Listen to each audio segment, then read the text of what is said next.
editing. Welcome back to another episode of Policy for Normal People. I'm your host, Christy Amada. It's been a few months. I come along whenever I've got an interesting conversation to have, and I hope that you will find this one as fascinating, informative as I am. Our invisible warriors is our theme today.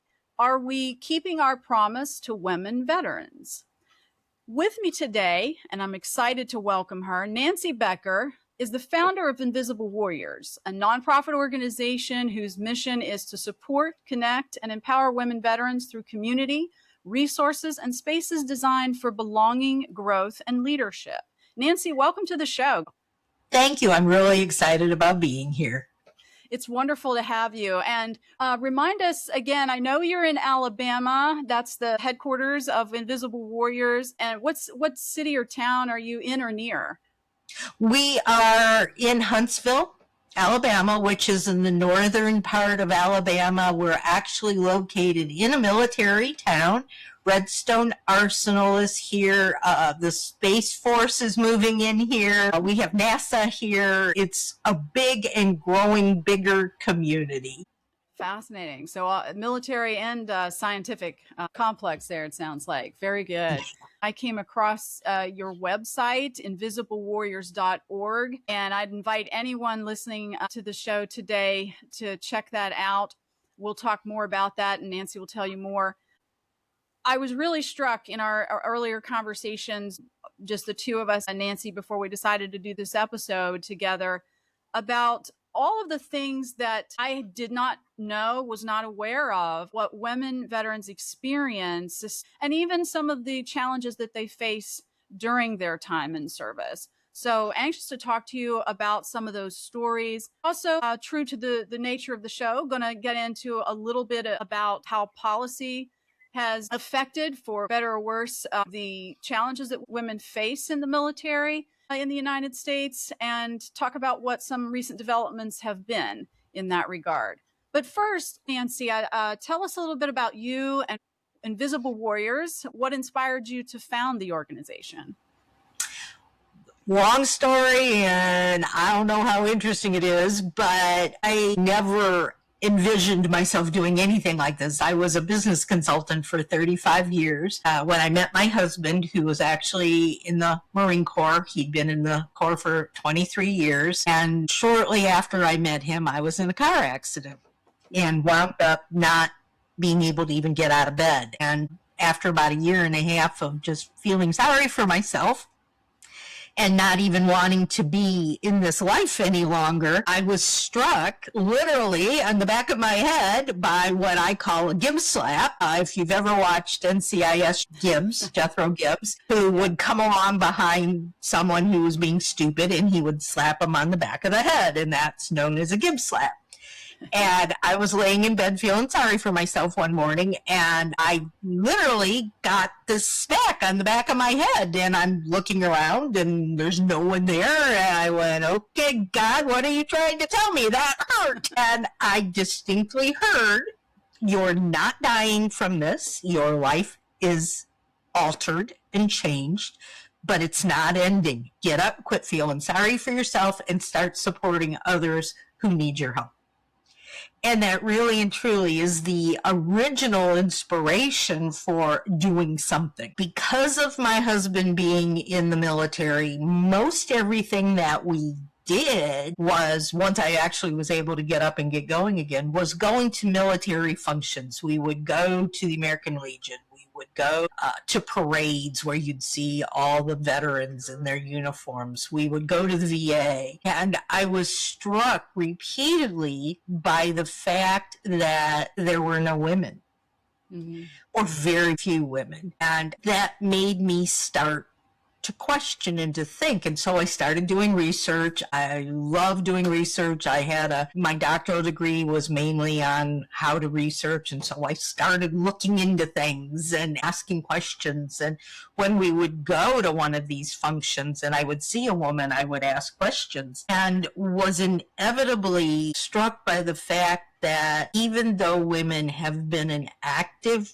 part of our military since before the Revolutionary War, they have gotten very little recognition. And what they do get when they do get recognized is, yeah, you were just an admin, or yeah, you served behind the scenes, or it's the men that were really doing all the work and you just provided papers for us. And so the women themselves would not even admit to being veterans, and they didn't know they could get veteran benefits. They didn't realize that they could go back to school and have it paid for in many circumstances. They didn't know they could get help with jobs and resume writing and all of these things. And so they would just implode and oftentimes would not even leave their homes. I have members who haven't left their home except to go to doctor's appointments and things like that for over 2 years because they were tired of being stigmatized and looked down on and not taken seriously as warriors. So that's really why Invisible Warriors got started, because I said, this has got to change. Not from a women are better than men standpoint, but from the fact that women and men both have the right and the value of signing on that line and stepping forth and saying, I'm ready to serve my country if that means life and death. It's a whole lot different than my sitting in bed feeling sorry for myself. They literally were out there potentially fighting to serve our country. And they need to have a voice behind them saying, you serve too, you deserve respect. I want to say first, Nancy, I'm very sorry for the experience and trauma and setbacks that you described you went through. So often, life changes that hit us, as you said, literally in the head, can be devastating, and you feel like there's no path forward. But oftentimes, it leads to amazing things like you founding this organization to help women veterans that people you wouldn't have even seen yourself do, as you were saying. So kudos to you first. Thank you for your service to our service women.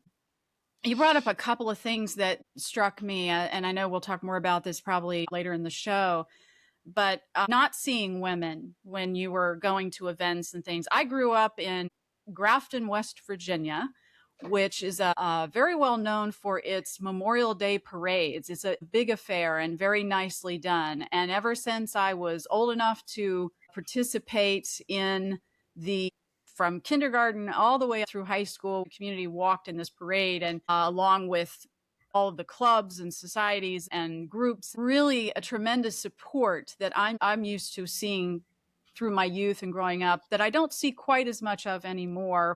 I come from a long line of military veterans myself, but they're all male. And so it didn't occur to me to question that in the way that you did. So I think that's the first step, right? Is awareness and knowing, hey, something doesn't look right. And I also was listening to what you said about women have served ever since the Revolutionary War. And that's absolutely true, because the recent Deborah Sampson Act 2020 was passed in Congress. Deborah Sampson was correct me if I'm wrong, but she dressed as a man to serve in the Revolutionary War, I believe, right? Yes, she did. Absolutely. And she was just one of many, many, many. Mm-hmm. Yeah, what a great example to drive home the point that women have always supported the country and served, even when they were denied recognition, denied obviously deserved awards, and just access to the same services that their male counterparts had. So going back to your organization for a moment, Invisible Warriors, how did you decide on the title, and in particular, the invisible part? Do you still feel, I guess, that women are invisible to many Americans in the context of their military service? Absolutely. I can give you 2 right today examples of the invisibility. Across the country, businesses and communities will put up parking spaces with signs that say veteran or military parking, which is an honor for them to be. It's like the handicap, but it's for military. Sure. Women in the city talk to me all the time about the fact that they will park in the military parking spot of one particular business, which is generally male dominated. It's a big box store for tools and those kinds of things. But they will park in this parking spot and they will get accosted. Literally, men will run up to them and start pounding on their car doors and hoods and screaming at them about how dare they take up that valuable parking spot away from a man. So they're just rushing to judgment that because it's a woman, there's no possible way that they could be a veteran as well. Absolutely. So we created stickers for your back windshield. We wanted license plates, but that's a fight for another day. But we did create stickers that say women serve too. And you can put that proudly. Now, a lot of the women will say, well, if somebody did that to me, I would bop them. But I go, yeah, right. Let me see you actually do it rather than just going, I'm sorry, and moving. And the bigger picture of this is just ignorance, right? It's lack of awareness. And I hate to say it, but there's some prejudice still attached to it, right? Yeah. And another story that happens around the country is on Veterans Day, many restaurants will give free meals to veterans. Mm-hmm. And repeatedly, over and over again, I hear and have seen for myself where a man and his wife or a man and a woman will go into a restaurant and sit and eat. The man doesn't even get questioned. He may actually not even be a veteran, but the waitress or waiter will say, thank you for your service, sir, and your meal's free today. They will then turn and give the bill to the woman. And when the woman or the man says, no, she's the veteran, she served too, they will 9 times out of 10 say, well, can you show me? Do you have your veteran ID with you? So here the man has gotten a free meal without question, and the woman who's the veteran has to prove it. Mm-hmm. That, to me, is invisibility, because it's not even thought about. I often will ask people when I'm talking to them, I will say, close your eyes and see if you can picture 5 men that are veterans. And they all nod their head and say, yeah, I can do it without question. Easier to do, yeah. Mm-hmm. And then I say, can you picture 5 women? And they'll go, huh? I can't even think of one. And it may be their next door neighbor. It may be someone they go to church with. It may have been a school teacher, a nurse. Here in Huntsville, when I go to the doctors, and because I am not personally a veteran, I cannot go to the VA. I'm not eligible for it. So I go to regular doctors. But I'll go and we'll get to talking because it always comes up what I do. And with my service dog, they always ask about that. And I say, oh, yeah, I was in the military. I was in the Army. I was in the Marine. I was a nurse. I was a physician's assistant. I'm a doctor. And I was in the military. So there are, in Alabama alone, there are approximately 100,000 women veterans, which is a large number for a relatively small state. And nobody knows that they exist. And so there again is your invisibility. And they're warriors. They are literally warriors. So. Yeah, I agree. I think the term warrior obviously applies to people who have seen combat. And of course, women, as we know, weren't even allowed to be in combat theater, or at least officially recognized as having done so.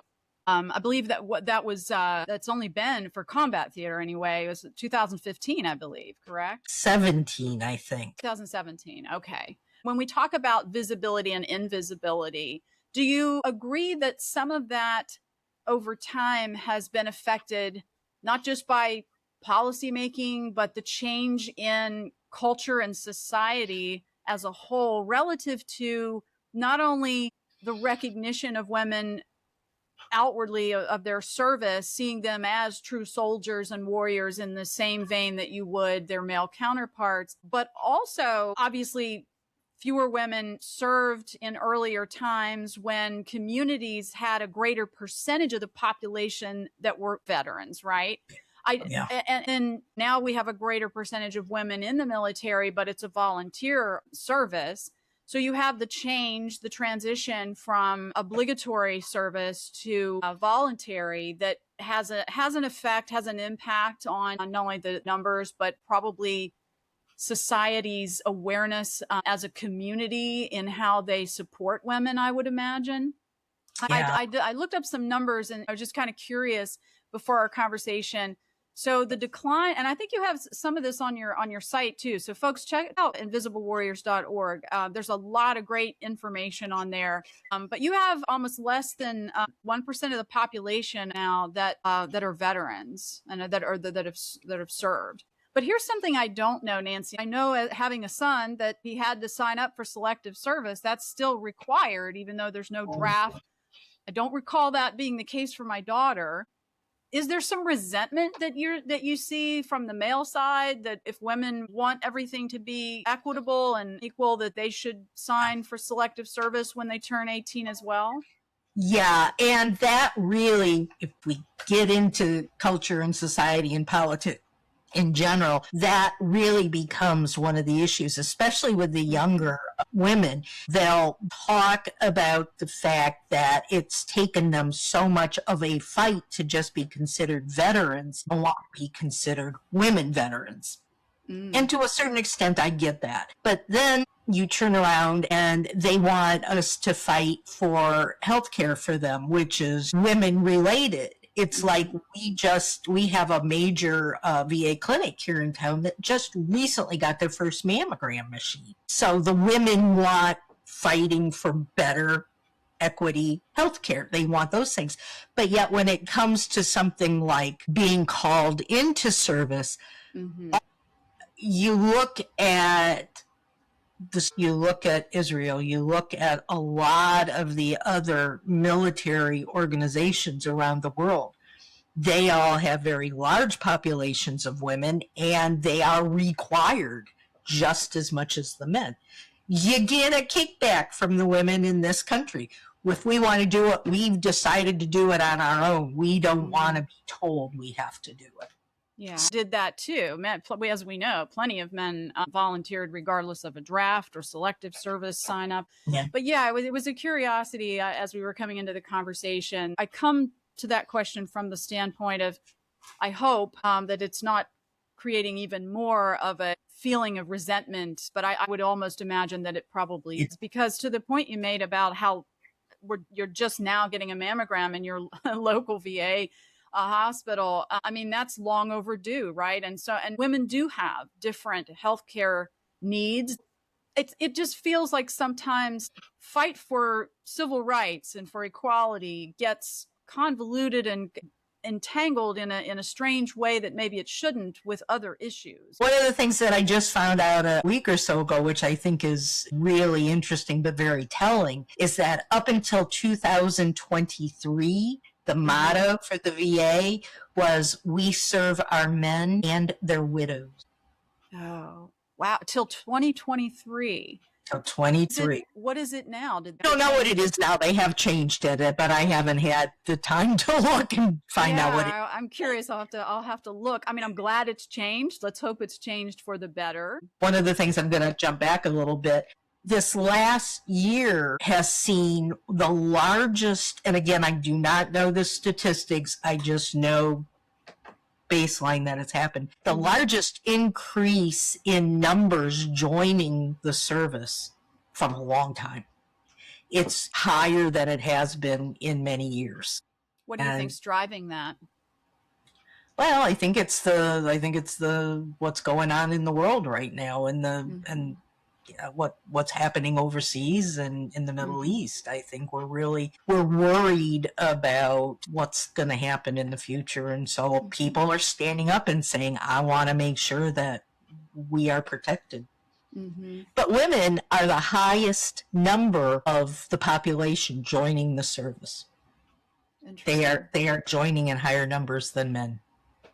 We hear a lot nowadays about the such a concern about a decline in working age men. And I'm sure that there's some correlation to their desire to be in the service. But in as much as I support attention to that and trying to help, you don't hear much about what women's struggles are, and then relating it back to the military in terms of I'd love to hear more about what is that inspiration. It's courageous, it's brave. Men are rightfully so.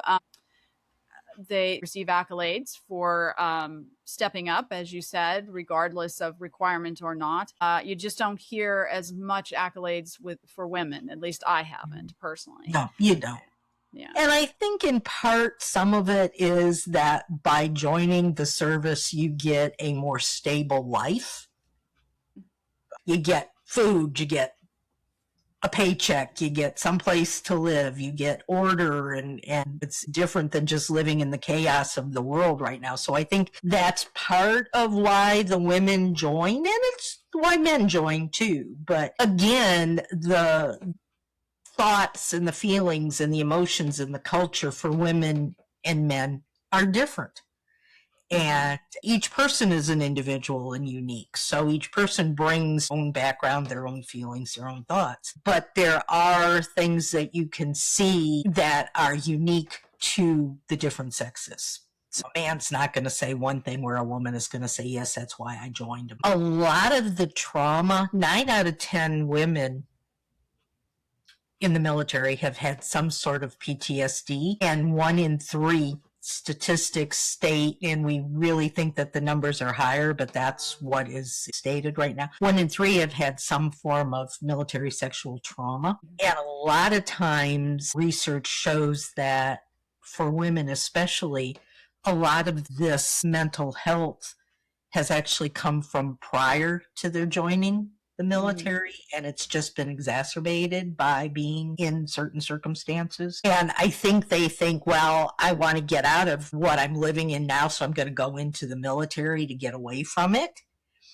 only to find out that it just sometimes makes it worse. Yeah, that makes sense. For men as well, a lot of times pre-existing conditions can be highlighted, unfortunately, or exacerbated by the nature of service. Yeah. And I am not saying that men don't have these issues. What I'm trying to show is that it's easier to understand when it happens in a man's life. Women in general, and men don't either, but women don't talk about to the outside world. They don't talk about situations. They don't share situations. They bottle it up. They keep it inside, and that causes the depression and anxiety and the PTSD and all of these different mental health issues. And that's why you don't see them out of their homes in 2 years. It's fascinating to me because broader research about how women use way more words during the day than men to express themselves, that they're more likely on average to seek out counseling if they're having issues than men. The traditional feeling around that and around the research even is that men keep things bottled up more than women. So what would you say is sort of flipping that on its head in the case of women veterans? And it is true when and this is fascinating to me, it's true when they're in the community of other women veterans. They do open up, they talk.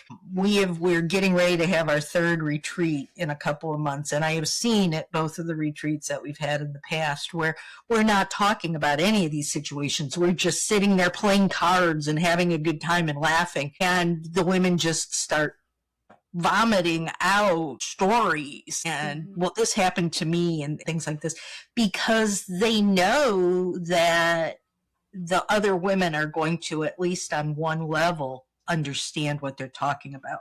Yeah. Where I don't even understand a lot of what they're talking about because I did not experience it. I understand it better than a lot of other people do, because I've been involved in it for so long and I've heard so many people. But if there's somebody who's from your church, for instance, that's never had any military exposure, is talking to you, they're not going to say anything because, number one, they're afraid you're not going to understand it. Number two, they're afraid that you're just going to say, oh, it's not that bad. Come on, just suck it up. Put on your big girl panties and get over it. And so they've had that so often that it's just easier to not say anything.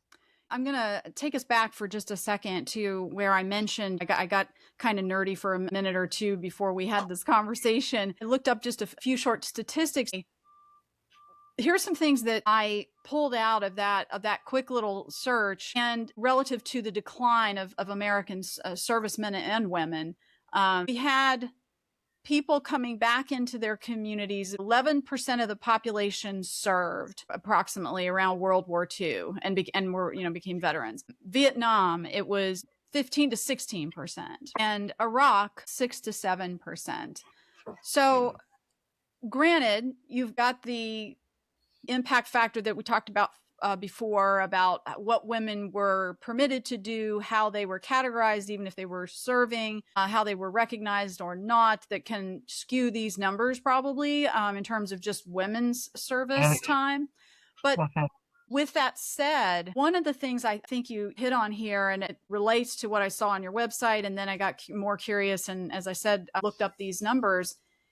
It seems like one of the things that probably affects all veterans, but especially women because of some of the unique challenges that they do have, is that there's no community of veterans like themselves to come home to in significant numbers the way that there has been in the past. So wouldn't you agree that part of the challenge for women veterans, and veterans as a whole to an extent, but I'd say especially women, and we'll talk about why here in a second, there's not a community of understanding that you can join when you rejoin society after service that's going to be empathetic in a way, or even understand what you're dealing with. I also want to talk to you a little bit about how maybe in spite of the Deborah Sampson Act, in spite of, and there's several pieces of legislation that continue to be brought forth, it was signed into law by President Trump in January 2021, but there's others. Improving Menopause Care for Veterans Act of 2025, the Service Women and Women Veterans Menopause Research Act, also 2025, Veterans Infertility Treatment Act of 2025. We have to give credit. We have to give credit. They are moving ahead. It's just slow. And government is slow as molasses. That is true. I agree. I, in part, give credit, but I also think it's kind of sad. And this is a nonpartisan show, so I'm going to be equally as finger pointing in all directions by saying that the Deborah Sampson Act was signed into law by President Trump, but all these others that I was naming, they're still in motion. They're still stuck in the process. There's a lot of attention on it. That's the good news, maybe more than before, but it still dismays me to think that so many of these are still churning through the process. And as we know, there's so much legislation that never sees the light of day to get passed into law. So I'm hoping that, as I'm sure you are, that we can continue to shed light on the need for these changes. Let's talk some more about what some of the other challenges are specifically that women are facing. Can you think of a story or two that particularly touched you or concerned you about why things need to change? Well, there's a couple of issues, and going back to the political for a second, even the Sampson Act is when, and this happens all the time, but when they start working with and trying to put into law these different acts, oftentimes they get rolled into larger things so that it washes out the value and the meaning. So even though that act is very good and a very specific act, it got molded into other things. Mm-hmm. So that, to your point, I think the actual thing that passed was named after men instead. It was Johnny Isaacson and David P. Rowe Veterans Healthcare and Benefits Improvement Act of 2020. Yeah. And so even though it's there in part, it's not Number one, it's not up front. It doesn't get, and it has helped. It has done. And I will say that we are moving ahead a little bit. But in today's government, something came up just the other day where they're trying to move women back away from women have no right being at the front lines. They need to be back in admin positions. So they're trying to reel in and move us back historically from where we got in 2017 to back earlier. Is that just rhetoric in your opinion, or is that a proposal, any kind of? Texas is trying to do it. So it's really getting very serious. So that is really a step back and very sad to see all of that happening. But it fits with the male philosophy with that women don't deserve the same kudos that the men do.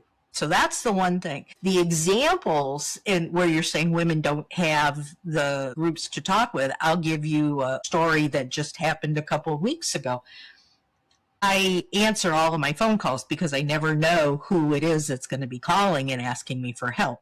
So unless it says spam, I'm going to answer it. And it was about 6:30 at night. We were driving to Mobile, which is 6 hours away from here, to go to a military conference. Mm-hmm. And we're driving into tornadoes. It's a horrible storm. I had no business answering the phone, but I did. And there was a gentleman on the other end who said, "Hi, my name is Deputy so-and-so from Coleman County." And I went, "I've never been to Coleman County. I didn't do it, honest." I had no idea why this deputy sheriff was calling me on a Friday night at 6:30 at night. I got, "I didn't do it, honest." And he laughed. And he said, "No, calm down. You're fine. I'm calling because I just left a woman's home, and she is in desperate need of your support." She was a veteran. He said he was a veteran too, and she was a veteran. He had issues with MST from being in the military. Her ex-husband had beaten up on her after service. Her 12-year-old son had just been arrested for the 10th time for burglary and breaking and entering. And she was about at the end of her wits. She didn't know what to do, and she was about to become one of the 22 a day that commit suicide. And he did not want to see that happen. He wanted to do something to help her. And he went on to say that she tried to find a community. Calhoun County is like 2.5 hours away from me. So not a whole lot I could do for her, but she had gone around in her community trying to find a group of women to talk to. She landed at one of the big name veteran organizations that we all know that has an active group there. Mm-hmm.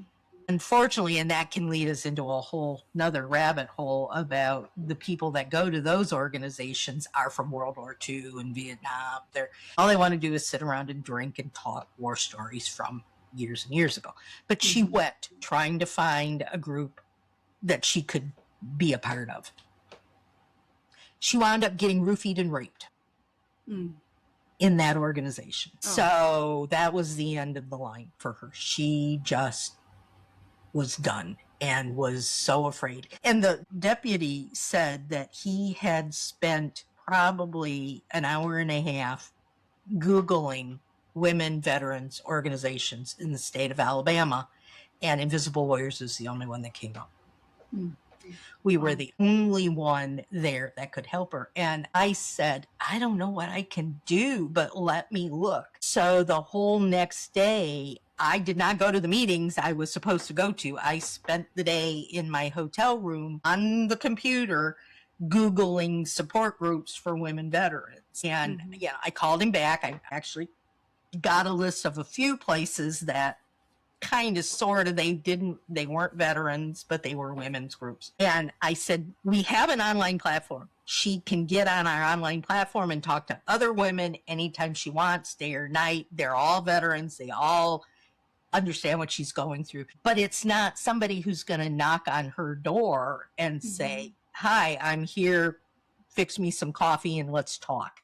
Does Yeah, Invisible Warriors have chapters around other parts of the country? that's our goal. We want to Okay. do that.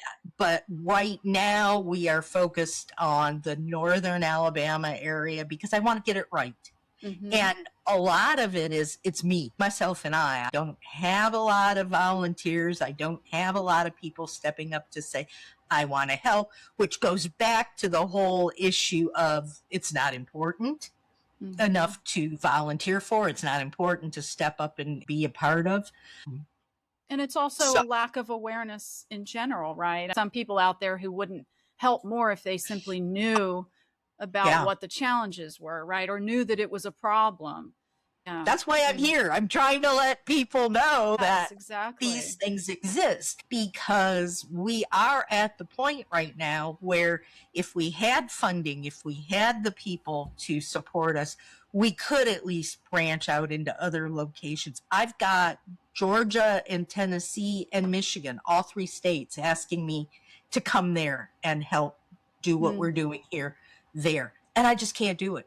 I have to say no because I just don't have the people to help me with it. And I want to do it right because a big issue that we have just had is that a year ago we were given a building, a piece of a building. We had 8 offices in a local business facility where we had intake offices where the women could come in and say, I can't get to my VA appointment. My car died and I have no way of getting there. But if I don't get there, I'm going to lose my appointment. It's going to be 8 months before I can get in to see somebody again.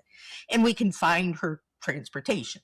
They'll come in and they'll say, I just got kicked out of my house because I couldn't pay my rent for the last 3 months. We can try and find the money to help get their rent back. We can try to find them someplace else to go. We don't provide the resources ourselves. I'm not going to take that woman to the VA, but I can find somebody who will. You're creating a community of women where women veterans can come together and feel a part of a group of people that has shared similar experiences. I'm sure that's very helpful from a healthcare, mental health, supportive standpoint, emotional, and so forth. Does it operate in such a way that it's sort of a hub for other resources? Like, let's say, for example, that women veterans need housing, or they're not sure how to go about taking full advantage of what they should be entitled to as a result of being a veteran, or healthcare we've talked about. That have you had a good bit of success in trying to connect women with resources? That's our main function is Okay. if somebody comes to us and says, we just signed an MOU, which is a memorandum of understanding. It's a quasi contract with another organization to do employment because it's really difficult for anyone coming out of the military to write a resume that speaks the language of the non-military agencies. So if you are saying, yeah, I worked with such and it's all these acronyms and it's all these, if you put that resume in front of somebody, they're going to say, well, this doesn't correlate with anything I'm looking for. I'm not hiring that person. And it might be exactly what they need. So we can send this person to that MOU that we've just written, and they can help them write their resume in a way that's going to get them a job. Most people do not know that Uber now has signed an agreement with the VA so that if somebody needs an appointment to get to the VA, all you have to do is pick up the phone and call Uber and set up the appointment. So if somebody comes in and says they need to get to the VA, I'll pick up the phone and make the appointment for them. People are trying to apply for benefits, and the one main organization here in town that helps with VA benefits, you can wait 8 or 9 months to get an appointment to see them. Well, I need somebody tomorrow. I can't wait for my health care for 8 months.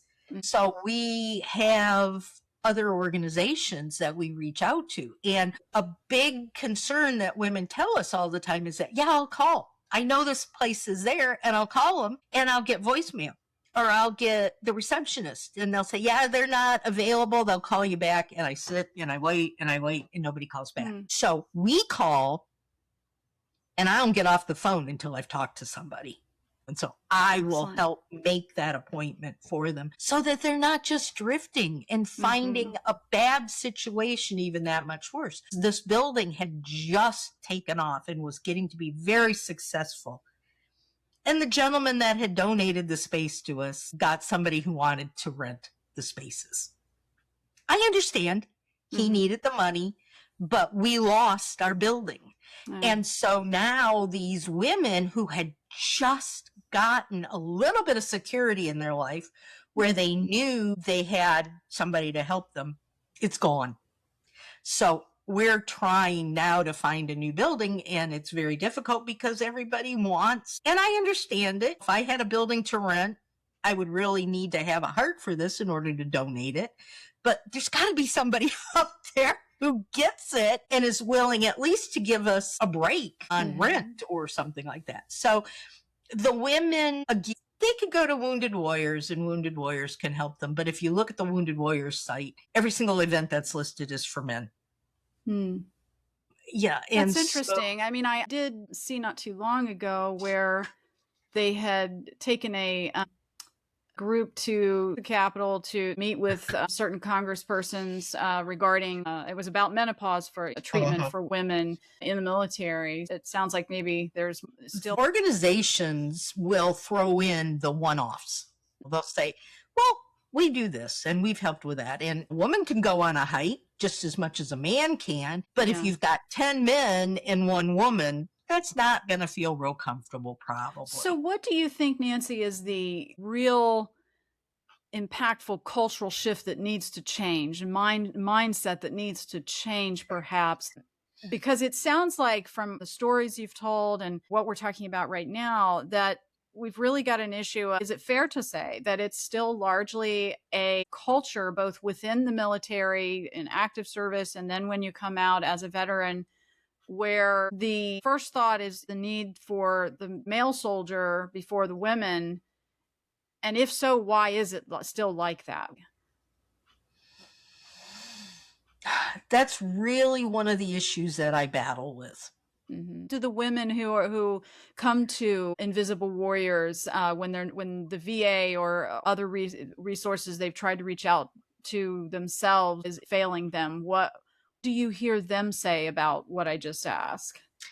You've got to, this is where it gets really frustrating for me, because you've got, and it's oftentimes it's younger versus older women, but that's not always the situation. It depends on the individual situation. But a lot of the younger women will say, I'm just going to fight through it.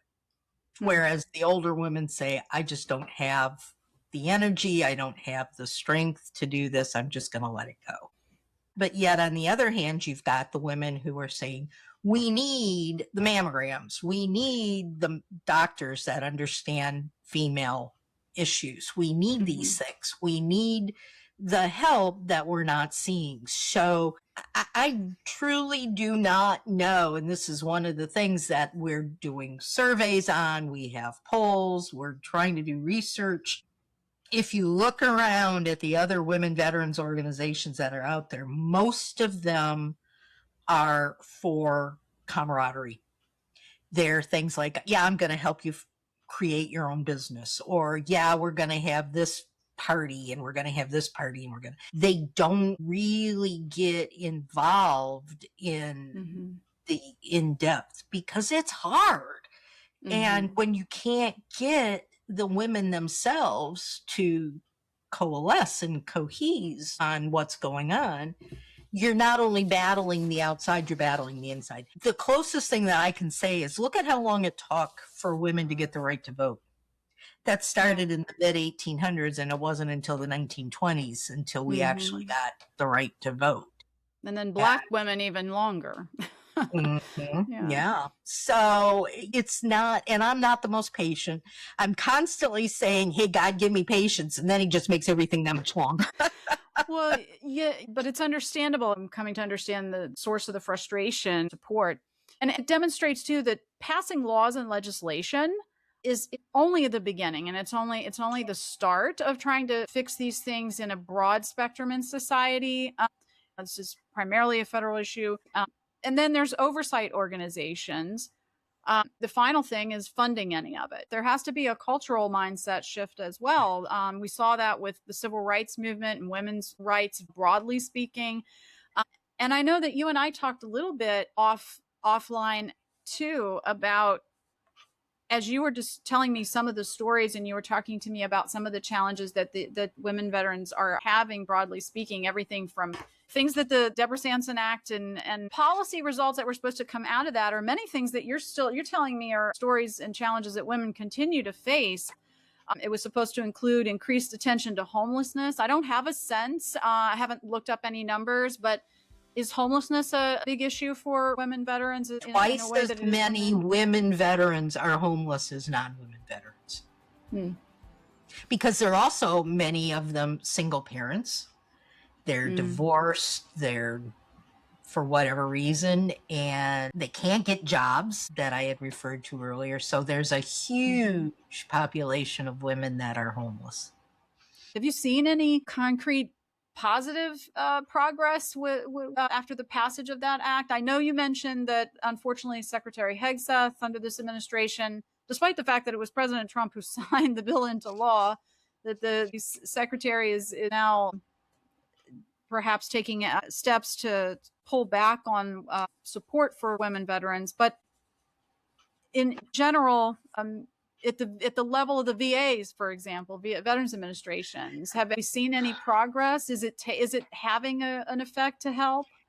Yes and no. Progress is one step forward, 3 steps back kind of thing. Right. They are building and extending a lot of these clinics to add women's wings, but they're still based on the male philosophy. I was about to ask if you felt that we were catching up with this, or are we still largely trying to force and retrofit into a aging system that wasn't designed with women in mind? Yeah. One of the laws that you were talking about, and I can't remember the name of which one it is, but it's talking about putting clinics in rural areas. I can't tell you the number of times we've had to go to Birmingham to go to medical appointments because they didn't have the services here at this clinic. Like I said, up until recently, the women would have to go 2.5 hours to Birmingham or 2.5 hours to Nashville to the big hospitals. It's frustrating to hear that they're still having the same issues. Yeah, and like I said, I have to give credit where credit's due. There are some advancements that are going on, but for every advancement, there's a fallback. And there's, well, it's on the books, but let me see it happen. Where would you say, we talked a lot about where you are there in Alabama, and I know you've said that you want to get it right where you are first and then expand. I would imagine that your online community especially has women from all over the country involved. Yeah. And the stories are the same everywhere. One of my board members, the secretary of my board, is a veteran, and she's out just outside of Seattle. And she talks all the time about the problems that she has getting VA appointments. And I had said something in our board meeting yesterday about moving forward with something, but she says, that's never going to happen. So it's not just here in Alabama, it's everywhere. And I think the bottom line and what has got to happen before any of these other things actually fall into place. If you've got these laws and they're sitting on the books, but nobody implements them, nobody thinks they're important, nobody addresses the underlying issues, you're not going to move forward. So the bottom line is, yes, women serve. Yes, women have the right to do and receive the same benefits that their counterparts do. And until the society believes that, it's not just lip service, but believes that and can say, I know 5 women in this neighborhood that are women veterans, it's not going to do any good. So before we do anything else, but what is going to make that happen is education, money, volunteers to get out there on the streets, knocking on doors, let people know that this is a serious issue that needs to be addressed. What sort of initiatives is Invisible Warriors engaged in? Any events focused on that awareness and activism? One thing that I'm very proud of, and this is the second year now for that, in 1948, President Truman wrote into law the Women Armed Forces Integration Act. Mm-hmm. Most people have never heard of that. And it's what actually brought women into the service. Said, yep, you can fight in the Marines, you can fight in the Army, you can fight in whatever. He signed it into law on June 12th.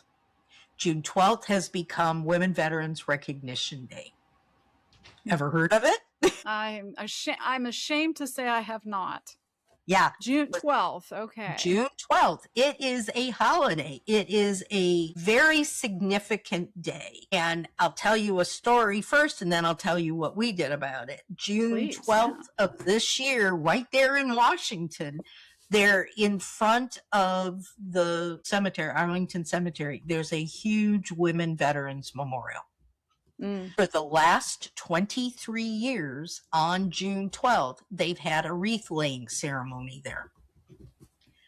It did not happen this year because the Marines were the only branch of the service who showed up. Every other branch of the service says, nope, we're being told we can't do it because it's DEI and it's for women. Oh, wow. So this is the first year in 23 years that honor did not take place. Last year in 2025, there were only 20 states, and I think at last count there were 50, but there were only 20 that actually acknowledged this as a holiday. Alabama was not one of those. And so I went and knocked on the door of our governor's office and said, we've got to do something. 100,000 women veterans in the state of Alabama, and we don't acknowledge the shame on us. Right. And we actually I'm still working on actually getting it a law. It's not a law yet, but she did write a proclamation saying that going forward, it would be a holiday in the state of Alabama. So we have had 2 years now in a row. We've had on June 12th, we've had a major celebration for women veterans. And it's this last year, we have a VA senior home here in the community called Tutfan, it's great. It's a really nice facility. And there were 9 women that are a part of that facility that were all in wheelchairs, were all in a variety of different medical issues, and most of them were seniors. One was actually quite a lot younger than me. She was in a wheelchair. We brought them.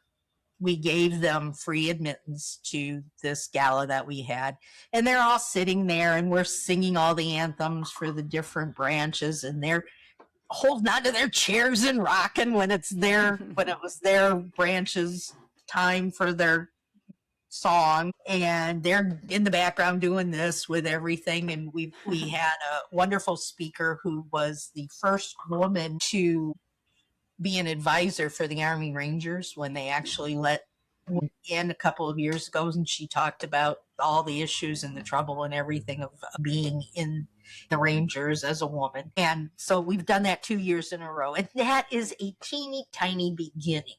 We've brought in a little bit of advocacy to let people, at least in this. So we are now the 21st state. We've increased it by 1. We're the 21st state. But excellent. I'll go around to the community and I'll say, have you heard about Women Veterans Recognition Day? No. So it's still, and I can't get the newspapers, the television. There were 2 TV stations supposed to come and video it and put it on the air. The next day, neither one of them showed up. What allowed them? 148, I think, if my memory serves me, 148,000 flew planes in World War II, taking supplies and people back and forth from the United States to Europe to be part of the war. That was dangerous. I was just going to say that's combat service. yeah. And when the war was over, they were told, thanks, go home. They didn't get benefits. They didn't get any acknowledgement or appreciation. It was just, thank you, go away. This is what we're fighting. But without people telling these stories, it was 1948, what's that got to do with me today? That's my fight right now, is trying to figure out what is it going to take to get people to take this seriously. Well, Nancy, I think that's a great way to begin wrapping up our conversation, but definitely I've taken a lot of things away from our conversation today. Really appreciate you being with us. I just want to ask, what's one thing that you hope every listener, every policymaker for that matter, remembers after today's conversation? Women serve too. Yeah, thank you. Simple. Absolutely. Well, let's have hope for the future. And thank you so much for the generosity of your time and talent. And I know that it takes a lot. I've been in the nonprofit world most of my life. What was the one big thing you'd love to be able to do if you just had the funding to do it right now? A building. Well, if you're looking to support women veterans and you want to help Nancy find a physical location to expand her enterprise in that effort, please visit invisiblewarriors.org. What are other ways that people can reach you, Nancy? There is something that's very simple that everybody listening can do. They can go to the page Crazy Good Turns. Crazy Good Turns. Okay. Yes. And what we're doing right there, right now, is they are looking for nominations for nonprofits of the year. Okay. And the one that receives the highest number of nominations gets $10,000. Is there a link through your website on Invisible There Warriors? will be. I'm working on putting it up right now. Yep. All you do is put your name in, the name of my organization, and say why you think we're a benefit to the society. crazygoodturns.org. Nancy, thank you so much for sharing your experiences, the stories, the insights today. This conversation reminds us, I think, of what good public policy can do and what we have to do beyond just passing a law. And because often the real work begins after. It's about ensuring that those policies truly improve lives. And the purpose of this show is largely to just talk about how policy impacts everyday people like me, you, Nancy here. And please visit invisiblewarriors.org. If you can give some of your treasure in a donation, contact Nancy, have a deeper conversation. Take the time to go through her website and really begin to understand the challenges that women veterans face, and also be inspired by the positive things, the stories that are shared there, and how women veterans, despite their hurdles, still serve our great country. Thanks for joining us. This is Policy for Normal People. I'm Christy Amada, founder of Amada Development Services, where I help organizations turn complex ideas into clear, meaningful communications and build trust. Listen to this and previous episodes on Spotify and Apple, or wherever you get your podcasts. This episode was proudly sponsored by my company, Amada Development Services. Thanks everyone for being here. Until next time, stay curious and keep asking the good questions. Thanks so much, Nancy. See you later. Thank you. Bye-bye. Bye-bye.